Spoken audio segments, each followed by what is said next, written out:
Thank you. We'll go right in the middle.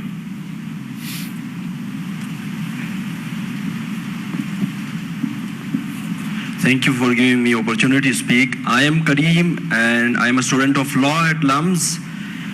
Starting with something very basic and very pertinent to my society that I live in. So I am from Gilgit-Baltistan, the northern areas of Pakistan, and we have been deprived of our constitutional right to vote, to make parliament right to make the federal government of Pakistan.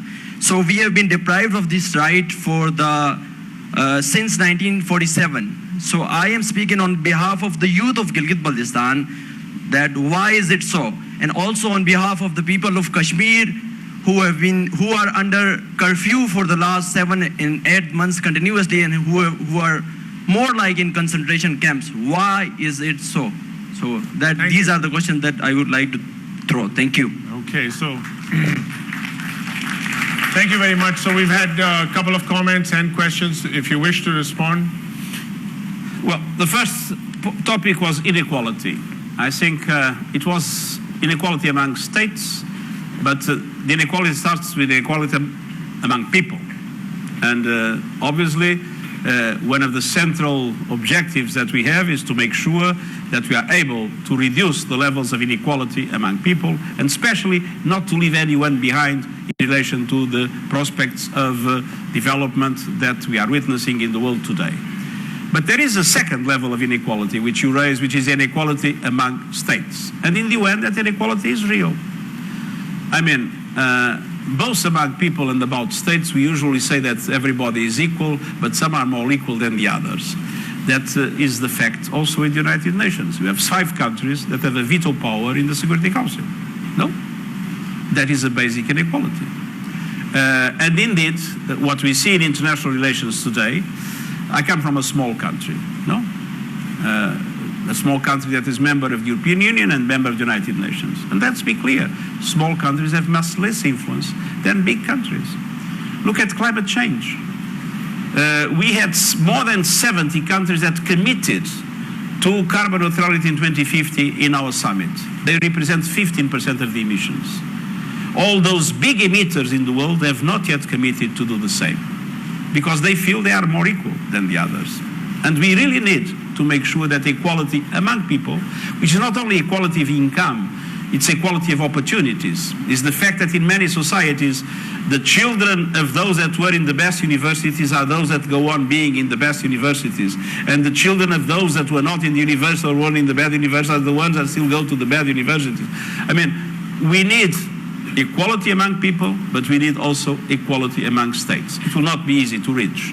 I have to say that we have been trying to reform the Security Council since many, many decades ago, and things are not moving.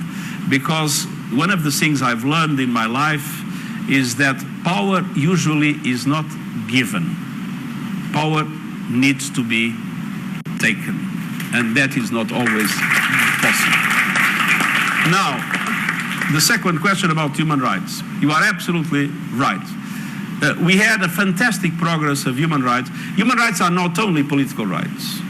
Human rights are political, civil, but also economic and social rights. You were talking about hunger. To eliminate hunger is to promote human rights. To eliminate extreme poverty is to promote human rights. So you need to have an understanding that all rights are important. The right to speak, the right to freedom of association, political rights, but also the right to have health, to have education. So all those rights need to be seen together. And the truth is that we are seeing in relation to some of the civil and political rights a pushback. The civic space has been shrinking in many countries of the world. The capacity of the civil society to participate has been shrinking. We see more journalists in jail.